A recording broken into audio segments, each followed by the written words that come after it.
Hello beautiful people, and welcome back to my channel, or welcome if this is the first time that you are joining me here. I have been thinking about new and different ways to work with the tarot and to think about the tarot and to build relationships with the tarot recently, and one of the things that has been on my mind is combining tarot with something else that I love easily as much, which is horror. And if you've been here a while, you will know this about me. This will not be a surprise. And one of the things I love about horror is horror movie tropes. I think horror movie tropes, when they're used in a way that's interesting and innovative, is something that is really enjoyable about horror. And it's those tropes that make you want to go back again and again because they're things that you recognize and you love, and you know, it's fan service and all that kind of stuff. And I was thinking about, if I looked at different horror movie tropes, so in three categories, I have three categories. I have characters and archetypes, plot devices, and then kind of atmospheric and symbolic tropes as a combined. What tarot cards would I think of when I think of those particular things? And so that's what I'm going to share with you today.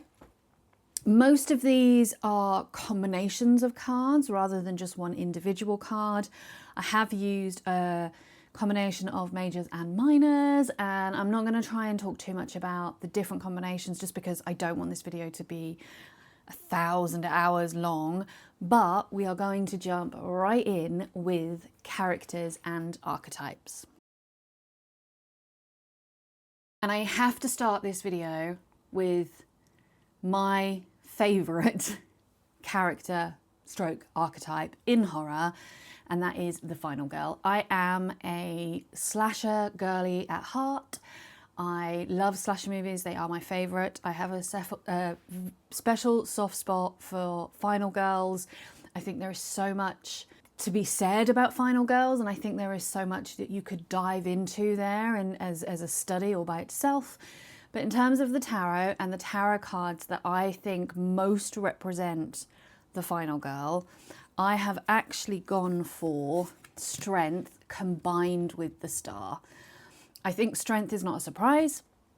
We have this character that absolutely survives through resilience and through inner strength, a strength that's not brute force, but is actually comes from within. Most of the time, these girls are not strong. They're not weightlifters. They're not, you know, they're not fighters. But they find this inner strength that keeps them going and sees them through and is the reason they survive. And throughout their story, there is also an element of hope, which brings the star into it. You know, these girls are strong, and you care about them, and you're invested in them while all these horrible things are happening to them, but you want them to succeed, and you hope that they're going to win. And so these are the two, for me, that most represents the final girl. Our next character or archetype is the Doomed Skeptic. This is the one who just doesn't believe our characters until it's too late. And for this, I have gone with the Hanged Man, but particularly the Hanged Man reversed, because that's exactly what we have. We have this character who is stuck in their perspective. They are only willing to see the world one way, their way, and they're not willing to be open-minded or to shift their perspective in any way or to think about things in a different way. And by the time they are ready to shift their perspective and they are ready to hear what someone else has to say, it's too late and, oh, the monster's got them. Shame. And so, yeah, for me, the Doomed Skeptic would be the Hanged Man reversed. Another character I really love in a horror film, but that also freaks me out, is the creepy child. And the creepy child doesn't always have to be a baddie. They don't always have to be like the antagonist of the film, or, you know, something that even in any way bad or negative. Sometimes just having children in a horror film by itself can be a little bit creepy, but that says probably more about me than horror films. So we'll swiftly move on. But for me, the creepy child would be represented by the moon with the Page of Swords reversed.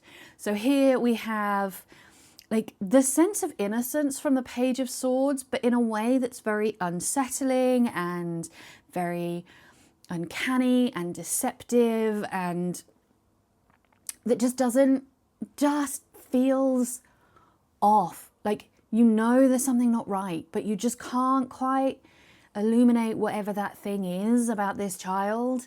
And I think that like sums up the creepy child perfectly for me. And then we have our mad scientist, or sometimes our overreacher, or somebody who is, you know, trying to do something that ultimately ends up leading to disaster and horror. And for this, I have gone with the Magician, but again, reversed, and the Devil.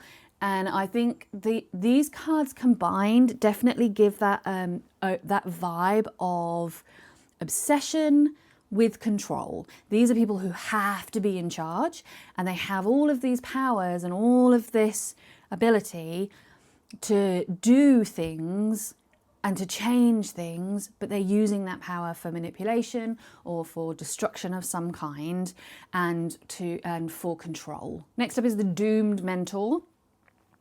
This makes me think of like Merrick in the Buffy the Vampire Slayer film, Buffy's original watcher in the film, or, you know, they bring our character forward into a new way of seeing the world, and then ultimately death, destruction, mayhem.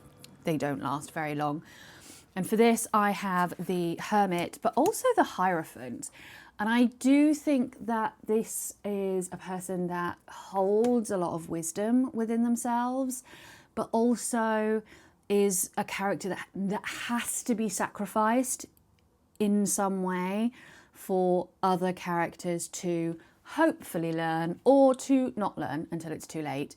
But the whole point of them is to, in some way, impart some kind of knowledge or wisdom or tradition on these characters to try and help them survive the horror. We can't talk about horror films without talking about the monster or the unstoppable force, whatever it might be, that is after our characters, that is the, you know, the evil behind the scenes or whatever. And for this, I have gone with both Death and the Tower, because I think a lot of the time it's transformation or it's destruction that just can't be avoided. Like, it could be seen by our characters, but even if they see it coming, they just can't avoid it. There's nothing they can do. It's going to happen. It's pure chaos. Like, things are going to break down. Stuff is going to happen. People are going to die. The world is going to be different when the sun comes up. And I think these two cards, especially combined, definitely give me that monster, unstoppable force vibe. And also, Final Destination literally is death, which feels fitting. And then the last of our characters that I have thought of for this particular video is our comic relief. We can't have a good horror film nowadays, especially nowadays, without some kind of comic relief in there. Again, they rarely survive though. And so for this, I have the Fool and the Three of Cups. And they are somebody who supports our final girl, for example, or our main characters, surviving characters. They bring a lot of levity, but they are also really naive to the danger in front of them. They rarely survive, very rarely survive. They do have to be sacrificed to the story at some point, but whilst they are around, they're fun, they're lighthearted, people enjoy their company, but they just have no fucking clue what is going on around them. Moving on now, let's talk about plot devices. And these are things that don't necessarily appear in every horror film, just like every character doesn't appear in every horror film, but they appear often enough that they're definitely considered tropes. And they're some of my favourite things in horror films and things that I like to see. So first up, we have the don't split up rule, which always gets ignored and somebody always dies. And I think these people are fucking stupid, because why would you split up? Why would you? Have you never seen a fucking horror film? But for this, I would go with the Lovers reversed and the Two of Swords. So here we have like a divided path, a reason why people split up. There's two options. They feel like they have to go different ways, and so they make a decision, but they don't think through the consequences of disconnecting, and they make ultimately a bad decision to go their separate ways, as always happens. All of the time. And then we have the creepy old house or some kind of haunted setting. For this, I would go with the tower just as a representative of a home or a building, but also of unstable foundations. And to really drive home that whole kind of corrupt, unstable, hostile foundation, I would add in the Four of Wands, but reversed. With a lot of horror films today, you watch them and you think, just use your fucking mobile. Everybody has access to a phone nowadays, but we always end up with being somewhere where the phones don't work, or there's no signal, or for whatever reason, outside communication just isn't possible. And for that, I would have the Eight of Swords and also the World reversed, because you are actually disconnected from the rest of the world. You're trapped. You're blocked from communicating, but also you're just unable to reach any kind of help or resolution. A couple of other tropes that I love, these next two, some of my favorites, the Scream movies I think definitely capitalized on and did a really good job with. And the first one is that the killer always comes back, to the point where they actually mention this in numerous of those films within that series. And for this, I would have Judgment, like literally the ultimate rebirth card, right? Resurrection card, but also Death reversed, because we're not quite there yet. We'd still have a little bit of unfinished business. It hasn't properly ended. We haven't properly reached the conclusion. We think we have, but there's still just that little bit further to go where the killer has to come back for one last scare or one last, we're just not there yet. And talking about one last scare, and the thing that's normally combined with the killer coming back is that final jump scare. And for this, I would use the Moon and the Nine of Wands. So here we have paranoia, tension, again, like one last big push that's needed to reach the end. Like, we're tired, we're battered, we're ready for a break, but we're just not quite done. Just not quite done. And there's just one more push that needs to happen before the story can finally be over. And then finally, we have the Forbidden Door, or the Forbidden Box, or the Forbidden Mirror, or the Forbidden Book, or just some kind of plot device that is forbidden in some way.